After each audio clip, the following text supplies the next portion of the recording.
She pretended to love a millionaire to save her mother. But a hidden letter changed it all. Hello everyone. Before we begin today's story, I have a small favor to ask. Please hit subscribe and turn on the notification bell so you never miss our channel's new videos. It is quick, free, and the best way to support us in bringing you more dramatic stories. Your support means the world to us. Where are you watching from? Drop your city or country in the comments below. Thank you very much. Now, let us return to our main character. Rain swept across the small college town in Texas, painting the streets in silver reflections under the dim streetlights. Mark Davis trudged along the cracked sidewalk with his backpack slung over one shoulder, his sneakers soaking through from puddles that refused to dry. At 23, he was exhausted from trying to balance his final year of law school, a part-time job that barely covered groceries, and the crushing avalanche of debts left behind by his late father. His shoulders sagged as if the weight of every unpaid bill was pressing him down, step by step. His phone buzzed, the vibration sharp in the pocket of his damp jeans. He pulled it out, expecting another reminder from the landlord or the credit office. Instead, a composed, unfamiliar voice came through the speaker. "Mr. Davis, this is Eleanor Brooks. I would like to meet with you. It is regarding your financial situation." Mark stopped under a flickering street lamp, water dripping from the brim of his hood. "I am sorry. Who are you? How do you even know?" "I know enough," the woman interrupted smoothly. "Meet me at Brooks Bistro, 7 p.m. sharp. It is important." The call ended before he could argue. Mark stood frozen, staring at the darkened screen. The name was unfamiliar, but the tone had been so certain, so commanding, it left no space for doubt. Curiosity and desperation warred inside him, until finally he turned toward the bistro. By the time he pushed open the glass door, the rain had turned into a steady curtain. Warm light spilled across the cafe's polished wood floors, carrying the scent of fresh bread and roasted coffee. At a corner table sat a woman with silver hair styled immaculately, dressed in a tailored suit that radiated power. Eleanor Brooks looked up and gestured for him to sit. Her movements were controlled, every inch the image of old money. "Mark," she greeted him, her voice calm but authoritative. He lowered himself into the chair opposite her, his damp jacket clinging to his arms. "Mrs. Brooks, what is this about?" She took a delicate sip of her tea before placing the cup back onto the saucer. "I know about your debts, the ones your father left behind. I know you are barely scraping by. I am here to offer you a solution."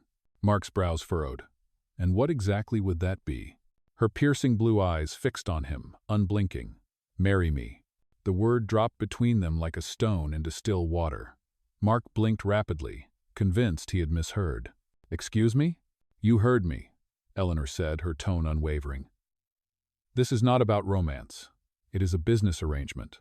I will pay off every cent of your debts, secure your financial future, and in return you will become my husband." Mark let out a disbelieving laugh that rang hollow in the cozy cafe.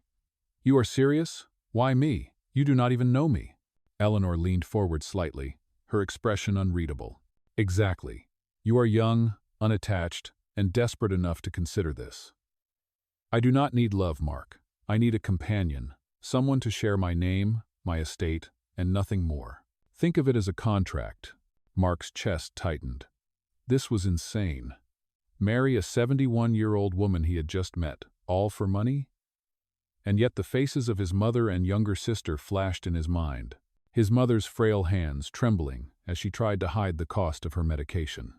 His sister's tuition bill waiting in a pile of unopened letters. Pride screamed for him to walk out, but desperation anchored him to the seat. "You are asking me to sell my life," he said quietly. "I am asking you to save it," Eleanor replied, her voice softening for the first time. The rain tapped steadily against the window, as if marking time while Mark wrestled with the unthinkable choice laid before him. Mark stumbled out of the cafe that night with rain clinging to his hair and the strange words still echoing in his mind. "Marry me." They had not been flirtation, not even a joke. Eleanor Brooks had delivered them like a contract term, precise and inescapable. The steady downpour plastered his jacket to his skin as he walked back to the small apartment he shared with his mother and younger sister. Every step felt heavier than the last, his shoes sloshing in the puddles. He pushed open the door to the dimly lit kitchen, where a single lamp glowed against peeling wallpaper. His mother sat at the table, her thin frame wrapped in a blanket, a half-empty bottle of medication near her elbow. She looked up with tired eyes that still carried warmth. "Mark, you are soaked," she said softly, rising to fetch a towel. Her cough cut her words short, rattling through the silence. He set his backpack down, staring at the floor to avoid her gaze. "Mom, I need to talk to you about something unusual." She eased into her chair again, folding her hands in her lap. "Is it about the debts?" Mark swallowed hard. "Yes. A woman approached me tonight. Her name is Eleanor Brooks. She is wealthy, older, powerful. She offered to pay off everything." And his sister Emily emerged from the hallway, a textbook in her arms, eyes wide with curiosity. "That sounds like a miracle," she whispered. Mark shook his head. "There is a condition. She wants me to marry her, not for love, for appearances." She said it is a business arrangement. The words filled the room like smoke, heavy and suffocating. His mother's face turned pale, her lips parting as though she could not decide whether to protest or cry. "Marriage," she said finally, "that is not a decision to make lightly." "I know," Mark answered, his hands gripping the edge of the table. "It is insane, but she is serious. She will cover the debts, the medical bills, your treatment, Emily's tuition, everything. And she does not want love. She just wants a husband in name only." The ticking of the old kitchen clock became deafening. His mother reached across the table and laid her fragile hand over his. "Mark, I would never want you to sacrifice your happiness for me." "But what if this is the only way to save us?" he asked, his voice raw. Emily's eyes darted between them, filled with fear. "Are you saying you would actually consider it?" Mark pushed away from the table, pacing the small kitchen. "I do not know. My pride tells me no. Every part of me tells me no. But then I think of the eviction notices, the hospital bills, your medicine mom, Emily's future. How long can I keep fighting a battle I am losing?" His mother looked down, silent for a long moment. When she finally spoke, her voice trembled. "Maybe this is not about pride, Mark. Maybe it is about survival. If she is willing to help, maybe you should consider it." Mark froze, staring at her as if she had spoken in another language. "You want me to marry a woman I do not love? A woman who is older than my professors? Who I barely even know?" "I want you to save yourself," she whispered, "and save us. I want you to have a chance to breathe again." The storm outside raged harder, wind rattling the window panes. Mark pressed his palms to his eyes, overwhelmed by the sheer impossibility of the choice. He had dreamed of becoming a lawyer, of standing in a courtroom and defending the truth. Now the truth was staring at him in the face, brutal and undeniable. Without Eleanor's money, his family would drown. The following morning, his phone buzzed again. A single message appeared from an unfamiliar number. "Decision? Do not take too long." The weight of it pressed down on him. He stared at the text, then at the pile of overdue bills stacked on the counter. His chest tightened until he could hardly breathe. By evening, he found himself standing outside Brooks' Bistro once more. The rain reduced to a mist, but the sky still gray.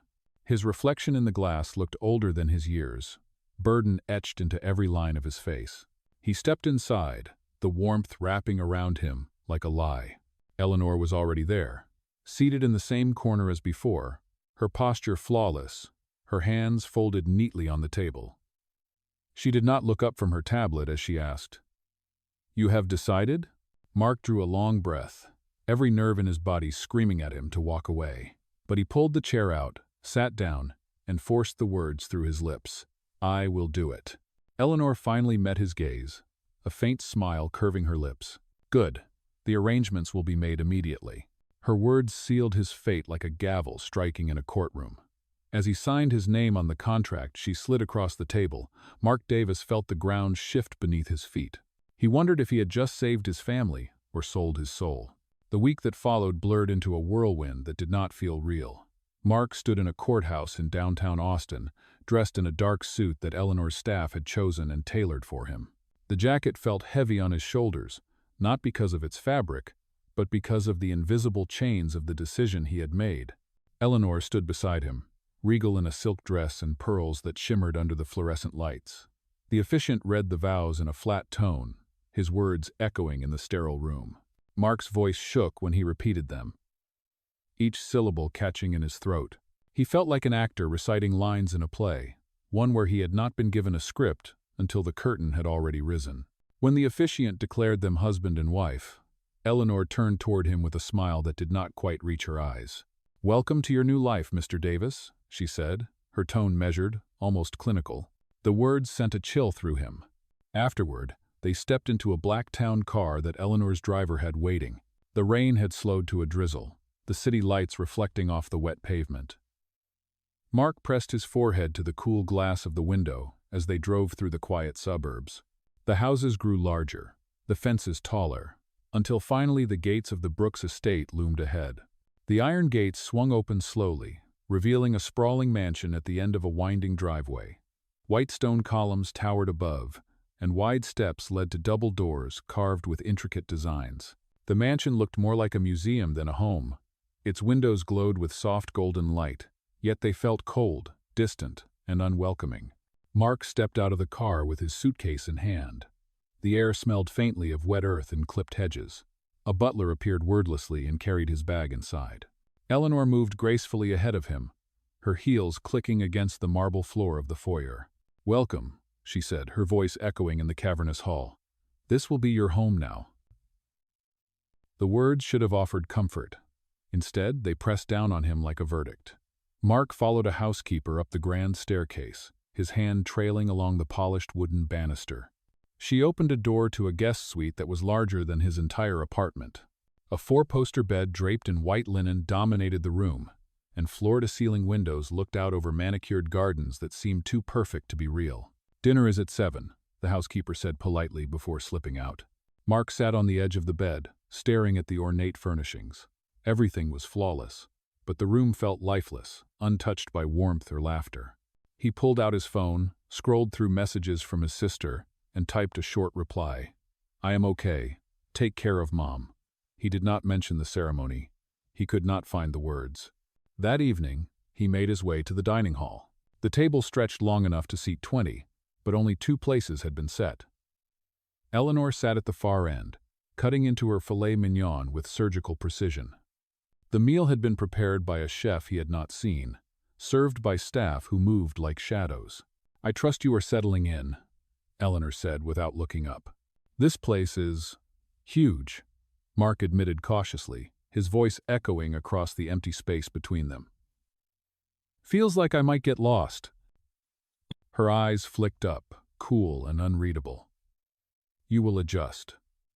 This estate has been in my family for generations. Now, it is yours as well. You should carry it with pride." Pride was the last thing Mark felt. He forced himself to cut into the perfectly cooked steak, but each bite lodged like a stone in his throat. He had never eaten food so rich, yet he missed the simplicity of peanut butter sandwiches and cheap coffee in the law library. After dinner, Eleanor rose, her silver hair gleaming under the chandelier. "There are rules, Mark. We will attend events together. You will speak when I cue you to speak. You will not discuss our arrangement with anyone. Do you understand?" "Yes," he said quietly. She stepped closer, her perfume sharp, commanding. "Remember, appearances matter more than feelings. If you honor that, you will find this easier." Mark nodded, but his chest felt tight. When she finally left the room, her heels fading down the corridor, he exhaled for the first time in hours. He returned to his suite and stood by the tall window, staring out at the moonlit gardens. The mansion was silent, except for the ticking of a distant clock. He pressed his palm against the cold glass, whispering to himself, "What have I done?" The house swallowed the words whole, leaving him with nothing but silence and the faint echo of his own doubt. The days that followed moved with an almost mechanical rhythm. Mark tried to adjust to the rhythms of the Brooks estate, but everything felt foreign, like living inside a painting where he did not belong. Each morning began with staff bustling quietly through the hallways, carrying trays of food and arranging flowers in vases taller than he was. He wandered the mansion in silence, his footsteps echoing against marble floors. Eleanor kept a strict schedule. She left the estate early for meetings and returned late in the evening. When she was present, her demeanor never changed, composed, commanding, deliberate. At dinner, she asked about his law studies, about his background, but her questions always sounded like an investor probing a new acquisition rather than a wife speaking to her husband. One afternoon, a stylist arrived unannounced. She measured Mark for suits, adjusted collars, and nodded at his shoes with disapproval. By evening, he was standing in front of a mirror in a tailored black tuxedo, the fabric hugging his shoulders perfectly. Eleanor appeared in the doorway, dressed in a gown of deep emerald silk.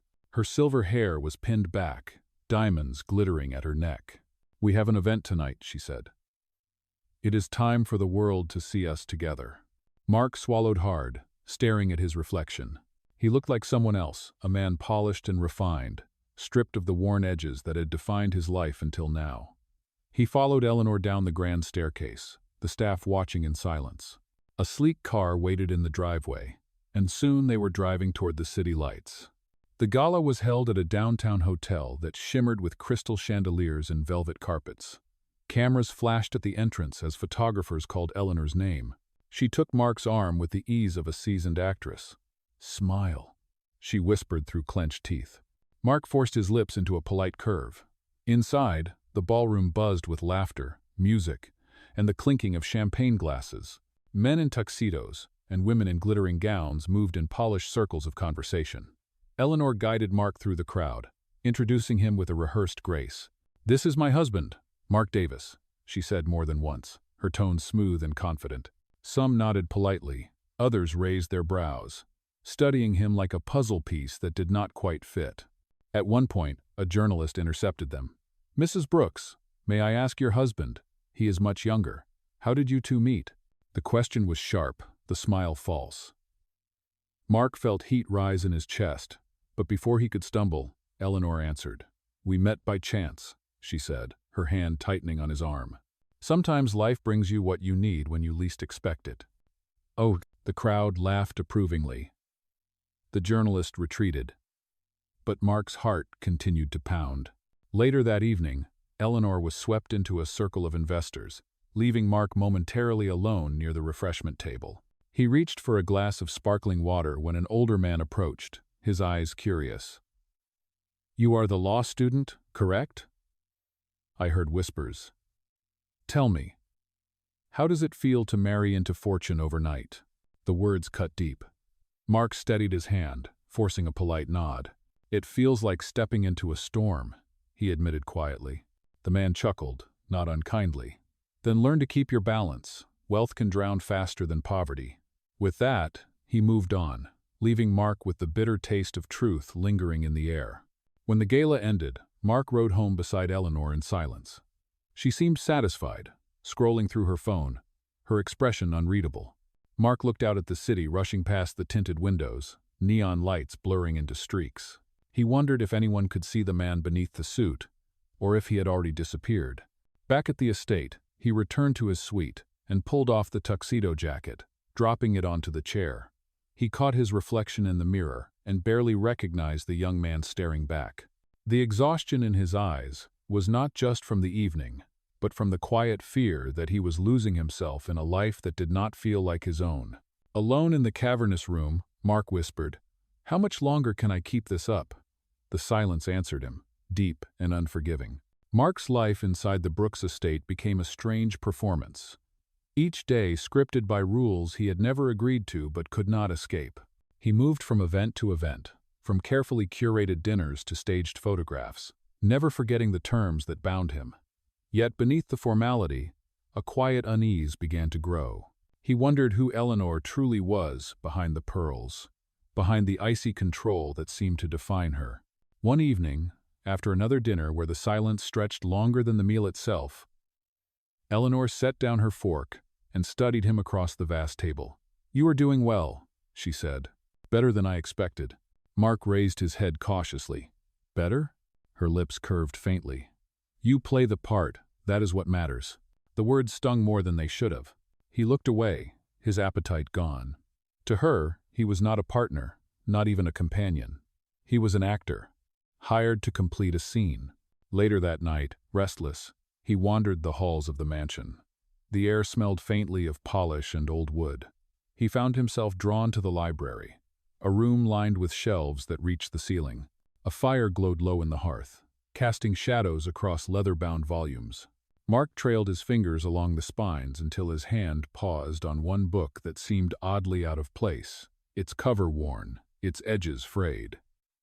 He pulled it free, and as he did, an envelope slid onto the carpet. The envelope was yellowed with age, its seal brittle. His breath caught as he picked it up. Scrawled across the front in delicate handwriting were the words, "To Eleanor, for the day you forget why love matters." Mark hesitated. This was not his, and yet the letter felt like a secret meant to be found. Carefully, he unfolded the paper. The ink was faded but still legible. It was written in a man's hand, tender and unguarded. Eleanor, if the years harden you, if the world convinces you that control is safer than compassion, remember this. Love is not a transaction. It is not a performance. It is the one thing that cannot be bought, only given freely. Do not lose it, or you will lose yourself. Mark read the words twice, 3 times, his pulse quickening. This was not the Eleanor he knew. This was a glimpse into a past she had buried, a warning she had ignored. He slipped the letter back into the envelope, his mind racing. The next morning, at breakfast, Eleanor noticed his distant expression. "Something troubles you," she said. Mark met her gaze, the letter burning in his pocket like a live coal. "Do you ever wonder what it means to love someone without contracts, without terms?" Her expression froze. For a heartbeat, he thought he saw a flicker of pain in her eyes, but then it was gone. "Love," she said evenly, "is unreliable. Appearances endure." Mark wanted to argue, to show her the letter, but the words stuck in his throat. Instead, he finished his coffee in silence, his heart pounding. That evening, Eleanor prepared for another social function, her gown shimmering under the chandelier as attendants adjusted her jewelry. Mark watched her from the doorway, the letter still hidden. He realized that beneath the diamonds and power, there was a woman who had once known love and had chosen to bury it. And he wondered, not for the first time, if he had been brought here not just to play a role, but to remind her of the truth she had forgotten. As the car carried them to yet another gala, Mark pressed his hand against his chest, where the folded letter rested inside his jacket.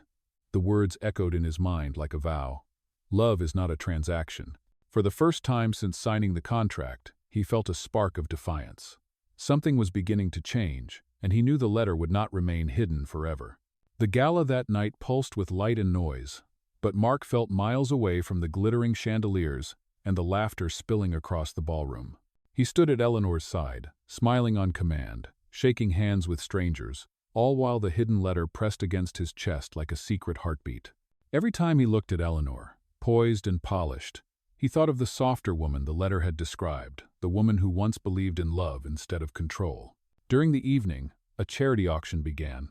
Items of absurd extravagance flashed across the stage: diamond necklaces, vintage wines, vacations to private islands. Eleanor lifted her hand confidently, winning bids with numbers that made Mark's head spin. The crowd watched her with admiration, whispering about her generosity. But Mark noticed something different.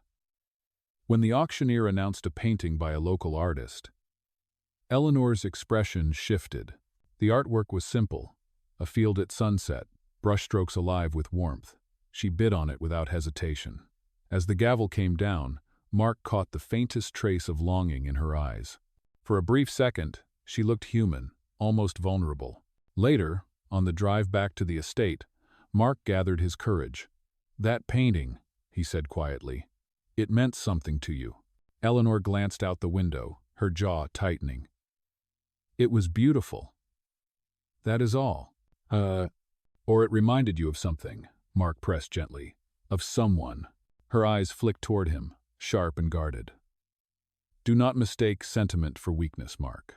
Silence filled the car after that, heavy and unyielding, but Mark held on to the image of her softened gaze. It was proof that behind the armor, something still lived. Days passed, and the distance between them grew complicated. At breakfast, Eleanor remained her usual self-composed, distant but every so often, Mark caught her studying him as though weighing an unspoken question. He wanted to show her the letter, to shake her walls with its truth, but something told him the timing had to be right. One evening, as the sun dipped low and painted the gardens in gold, Mark found Eleanor standing alone on the balcony outside the library. For once, she was not dressed for an event. She wore a simple cardigan, her hair loose around her shoulders. She looked almost ordinary, almost fragile. "Beautiful night," Mark said, approaching cautiously. She nodded, eyes fixed on the horizon. "I used to stand here with my father. He believed this house carried a legacy worth protecting. I believed him. Now, I am not sure." Her voice cracked ever so slightly, and Mark felt the moment teetering on the edge of something real. He reached into his jacket, fingertips brushing the letter. But before he could speak, Eleanor straightened, her mask sliding back into place. "You should rest," she said firmly, turning away. That night, Mark lay awake in the vast, cold bed of his suite, staring at the ceiling. The words of the letter echoed louder than ever. Love is not a transaction. He realized he could not keep it hidden much longer. It was not just about him anymore, it was about reminding Eleanor of who she once was, and perhaps, who she could be again. The mansion ticked with silence, the only sound the distant chime of the grandfather clock. Mark pressed the letter against his chest, whispering to himself, "Tomorrow." He did not yet know what would come of it, but he felt the path shifting beneath his feet. Somewhere between duty and deception, a spark of truth had been lit, and it was only a matter of time before it set everything ablaze. The storm arrived sooner than Mark expected. It began with whispers in the city's social columns, then photographs leaked online. A headline splashed across a glossy magazine read, "The Curious Marriage of Eleanor Brooks and Her Student Husband." Words like contract, arrangement, and scandal followed in bold letters. By the time the Brooks estate's phones began ringing non-stop, the story had already ignited. Mark discovered Eleanor in her study, the letter still hidden in his jacket, as her assistant laid out the tabloids across the desk.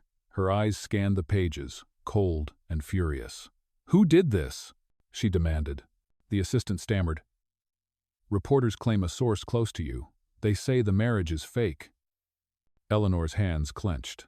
"Elena," she muttered, her voice sharp as glass. The name of her former companion carried venom. Of course she would strike like this. Mark stepped forward. "What happens now?" "What happens," Eleanor snapped, "is that we face a trial by fire. Appearances must be preserved. If you falter, everything collapses." That evening, they attended a board dinner that had been scheduled weeks earlier. The atmosphere was electric with tension. Executives whispered behind menus. Investors leaned close to one another, their eyes darting toward the couple as though dissecting every move. Eleanor sat tall, regal, a diamond brooch catching the light like armor. Mark sat beside her, his throat dry, aware of every stare burning into his skin. Halfway through the evening, a shareholder rose with a glass of wine in hand. His smile was smooth, but his tone was laced with challenge. "Mrs. Brooks, congratulations on your union. Tell us, how does a woman of such stature find herself with a law student? Was it love at first sight?" The table went silent. Mark's heart pounded. He could feel Eleanor's gaze on him, demanding silence, demanding obedience. But something inside him cracked. He thought of the letter, of its simple truth. Love is not a transaction. He pushed back his chair and stood. "It was not love at first sight," he said, his voice firm. "It was survival. For both of us." Gasps circled the table. Eleanor's eyes widened, a mix of fury and fear. But Mark continued, his voice steady. "I was drowning in debts I could not escape. She was drowning in loneliness she would not admit. We made a bargain.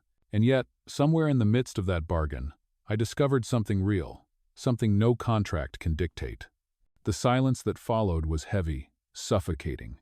Eleanor's jaw tightened, her hands gripping the edge of the table. She rose abruptly, the scrape of her chair echoing like a gunshot.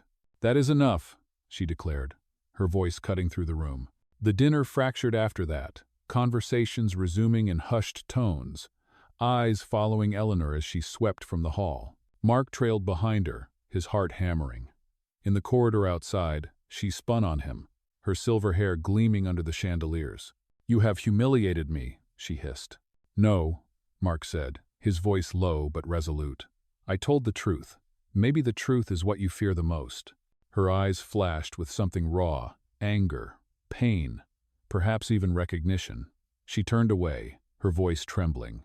"If you ever speak out of turn again, the contract is finished, and so are you." "All?" Mark stood frozen as she walked away, the weight of the letter heavier than ever in his pocket.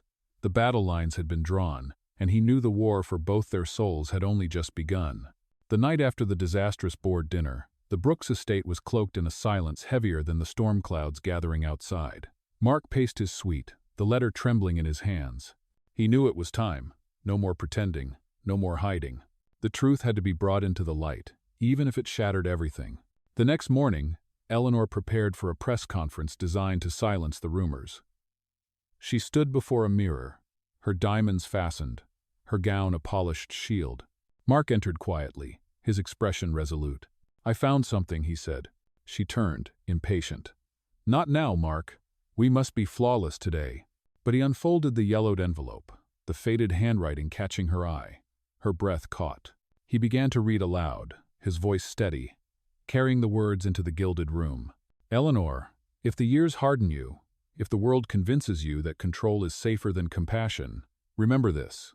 Love is not a transaction. It is not a performance. It is the one thing that cannot be bought, only given freely. Do not lose it, or you will lose yourself." The room fell silent. Eleanor's hands trembled. The diamond clasp at her neck, glinting as though mocking her. Her eyes shimmered, emotions flashing across her face too quickly to hide. "Where did you find that?" she whispered. "In your library," Mark said softly. "I think it was meant for you to remember who you once were, and I think it is time the world knows that truth, not the lie of this contract." By afternoon, the press conference hall was packed, cameras flashing, microphones crowding the podium. Eleanor stepped up, Mark at her side. Reporters hurled questions about scandal, contracts, betrayal. Eleanor raised her hand. "Yes, I entered into an arrangement. Yes, appearances mattered to me more than honesty. But today, I will not hide. My husband has reminded me that love cannot be reduced to terms and signatures. And for the first time, I will choose differently." Gasps rippled through the crowd. Eleanor reached for Mark's hand, her voice steady, though her eyes shone with tears. "This is not a performance. This is my truth. I do not want a contract anymore. I want a partner." Cameras clicked furiously, capturing the moment as Mark held her hand tightly. For the first time, the walls around Eleanor Brooks began to crack, not with scandal, but with something real, and the world was watching. Weeks passed after the press conference, and the storm that had threatened to consume them slowly began to fade. The media frenzy turned from scandal to fascination.